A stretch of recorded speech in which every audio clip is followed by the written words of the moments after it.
Hello, a little Chariot chat here in the holiday week. How are you?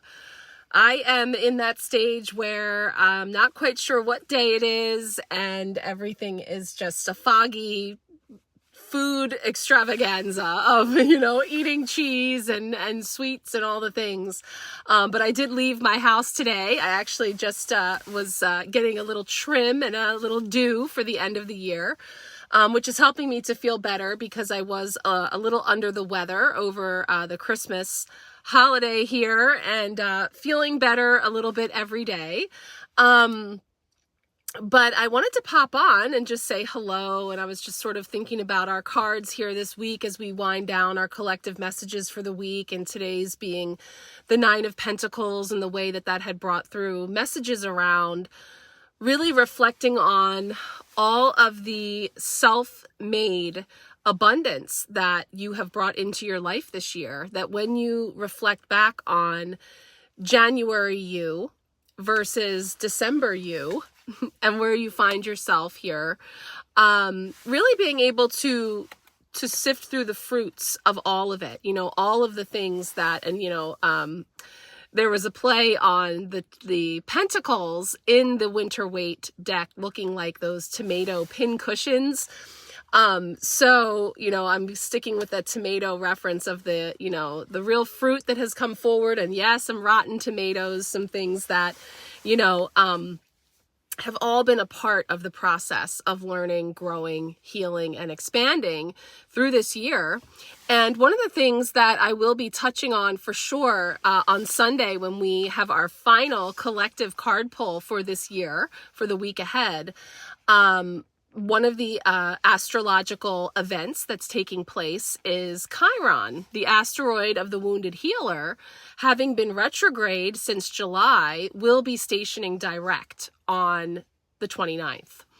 So, this is something that I always feel particularly aligned with is the wounded healer and the energy of, those wounds and scars that we all carry and, seeing them become portals of wisdom, where the light is where that wound occurs is where the light enters you. That Rumi quote to say that some of the most painful, most difficult, and these can be physical scars, emotional, mental, energetic experiences that we have had throughout our lives, as we all have and do and will, all part of this fool's journey. I've just always felt very aligned with that energy. And, even as Chiron being this little asteroid, it's not a planet, but when it is retrograde, it's just kind of happening in the backdrop, like I said, since July. But it is a rather subtle energy. But if you particularly have been working to heal wounds and really transcend past pains or traumas, when Chiron shifts direct, it may create another little stepping stone for you on your healing journey. And it also can leave us a little nugget of wisdom, a gift, if we're open to receiving it. So, that's just one that I wanted to get on your radar because you may already have been experiencing this week. Yesterday, for how we are growing, we had the Four of Cups. And so that had kind of spontaneously become, while I was bringing through the messages, this message about finding four things in the moment, blessings, gifts that exist around you, even when you may be feeling less than enthused, less than inspired, maybe a little bored, apathetic, or blah.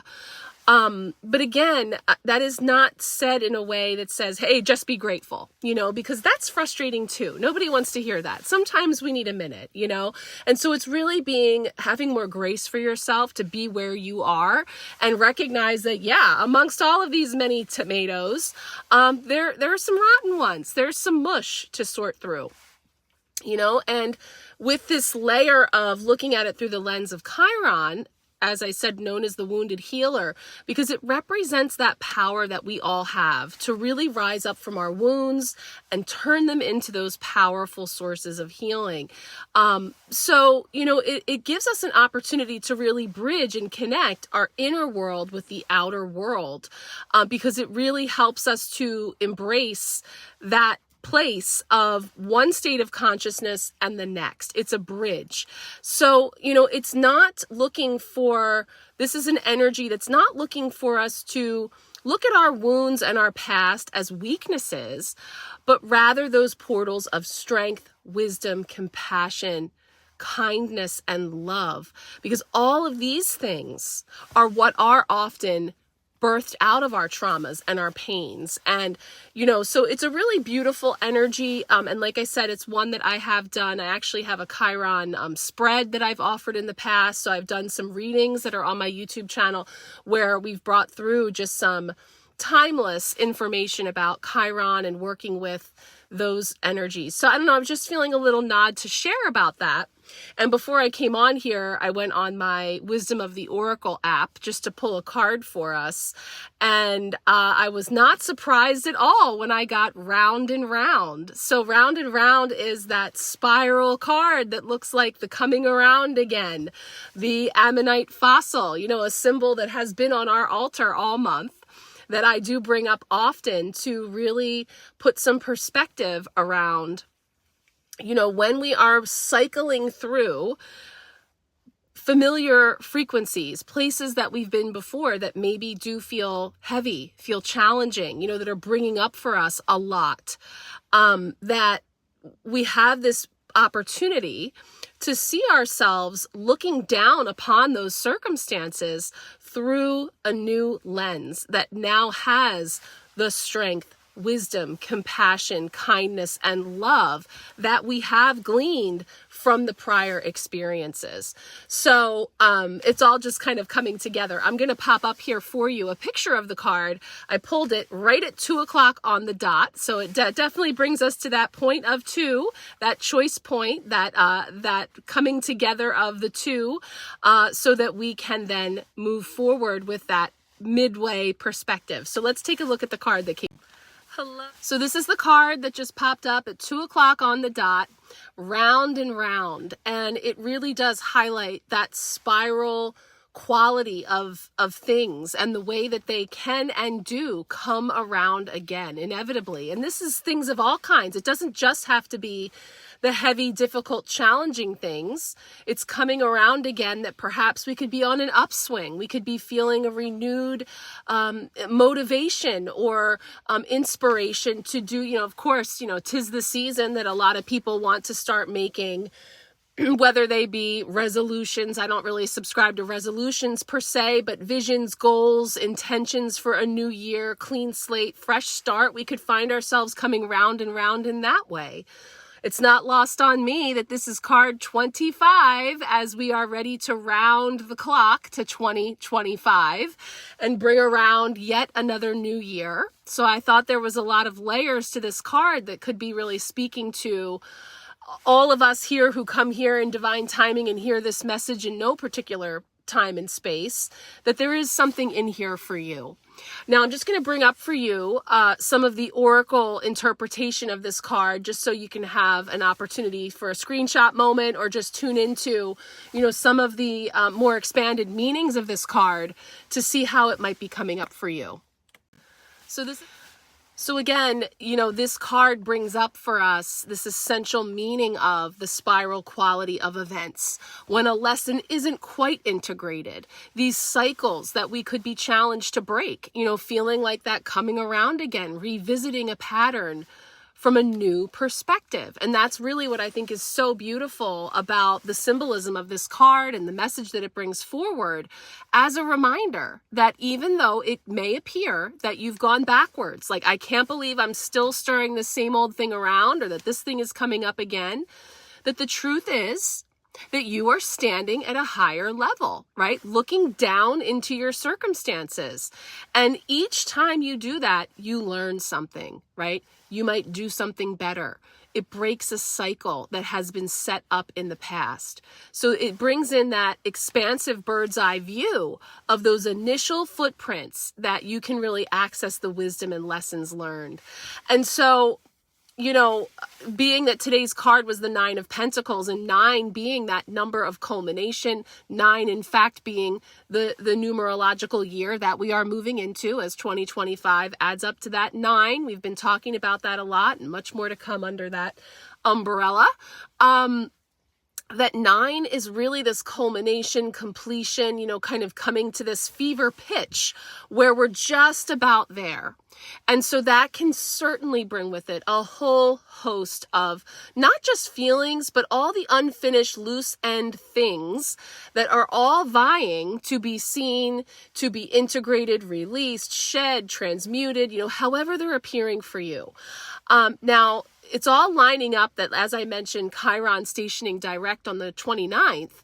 The 30th is the black moon, this bonus new moon in Capricorn that's coming in. So these are all things we're going to get into on Sunday on the Sharecast when we tap in to pull our collective cards for the week, the final week of 2024, that bridge point where midway we will ring in the new year, that we will be really touching on these energies even more deeply. So I'll be sharing with you, but of course my new moon reading is available. If you're not already with me for the December Empowerment Pack, that will be available a la carte. So if you'd like to join us, we'll be having a reading for that new moon in Capricorn, a tremendous opportunity for really wrapping up, culminating, and then planting new seeds for the future, for the year to come. Now here you've seen as well, along with the Oracle's message, the relationship message. So there's more there around how this could be bringing up for you familiar frequencies within your relationships. And now I'm just going to pull up the prosperity message. So finally, with the round and round card, the prosperity message comes in to speak to scenarios that can appear to be an echo of something that's already happened in the past. And this is related to our work life, our creative work, you know, because we're being invited to see what we couldn't see before. So it really does create an opportune time for you to look at the deeper motives that you have and your attraction to opportunities and people who have entered your life to be a part of your journey to prosperity. And so what that is telling me is, in this culmination energy, we could be at a place where we're looking at some of those already established relationships and interactions that, you know, may or may not be coming with us into the new year. They could be changing. They could be transforming.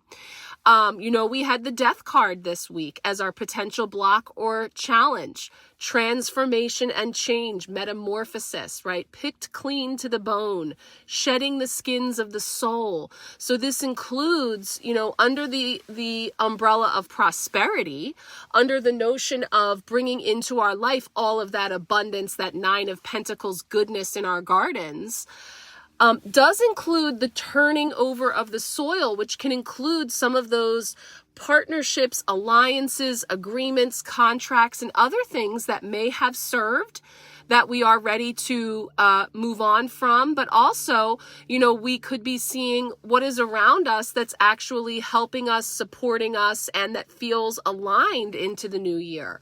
So again, a lot of that too coming together to strike that balance, to be at that crossroads, that choice point where if some of that's really obvious to you and you're really clear on the way that's coming up for you, then you may be really aware of what inspired actions you want to take.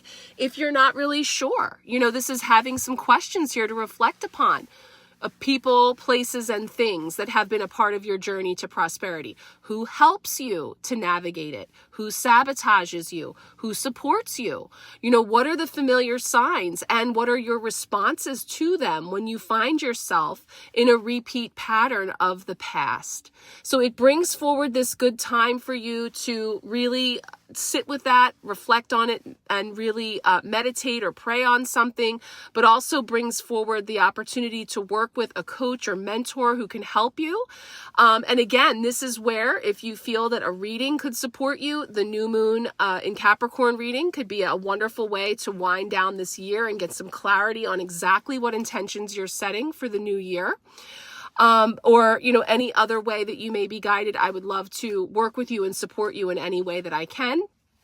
But again, this is really about freeing ourselves of these old cycles and really ceasing that round and round from a non-productive wheel spinning point of view.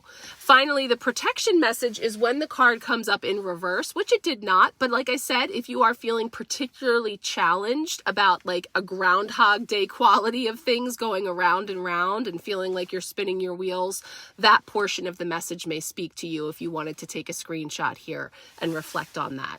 So I hope you are having a fantastic Friday. I think that's what day it is anyway. We still have some holidays celebrating to do here. My sister and family are coming to town. They live in Connecticut, which is 3 hours from Pennsylvania, where I live. So we're going to be gathering tomorrow here at my house for a brunch to exchange some gifts with the cousins and have some time together. So I'm really looking forward to that. Let me see, are they all wrapped up? While I was at the hairdresser, I purchased a candle for my sister, and I'll just show you what it is, because she won't see this, and it's backwards anyway. Let that go. But it's a beautiful handmade crystal candle that is lovely, and I thought she might like that, perhaps in her bathroom. But we like to get each other fun gifts, so I picked that up for her today. And it smells lovely. So for myself, I got a peaceful home candle, which is small and just a little tin that's for, you know, cleansing and clearing the air, which I like to do when company's coming. So yeah, moving through all of the feels that come up over the holidays here, but mostly been doing my Four of Pentacles focus, or Four of Cups rather, yesterday's card for how we're growing, my Four of Cups, looking at the glass half full and the many blessings, so that even though, you know, many of us weren't feeling well and there's always things to sort of fester over, there was much more to really celebrate. So I'm focusing there and getting myself continually stronger and feeling better. And I'm going to head on in now after I tune in on Sunday for our week ahead. Like I said, I'm going to be setting up the new moon altar for the Capricorn new moon reading to close out 2024. And then I will be tuning in for the 2025 year ahead readings, and part 1 will be getting recorded. So again, if you have not already reserved your year ahead spread and you were interested, I will be sharing that I'm going to be having a New Year flash sale where I will be offering the early bird price again for the week. So if you're interested and you didn't get to book a spot, I am still taking reservations for your 25 card year ahead reading with me, which is going to be a massive 2-part reading. And so part 1 is what I'll be tuning into next week, recording all of the astrological weather for the next year, as well as pulling our color, crystal, spirit, animal energies, an affirmation message for the year, and then sending out that part 1 to everyone that has reserved their spot. And then I'll be tuning in the order they were reserved for the rest of your 20 cards that we'll be going over together. So if you're interested in joining for that, please reach out, because I do have a special that I will be running. I just have to sit down to put all the things together to share it formally. But on the Empowerment Sharecast, you get the inside scoop. Early bird special is going to be coming back for a week for the new year, for the year ahead reading. Okay, I hope you're all well. I'm sending you all much love, light, warmth, peace, and comfort wherever you are and however you are navigating these culminating energies of 2024. I would love to hear from you. And like I said, I'll be in touch on Sunday for our messages for the final week of the year. Much love.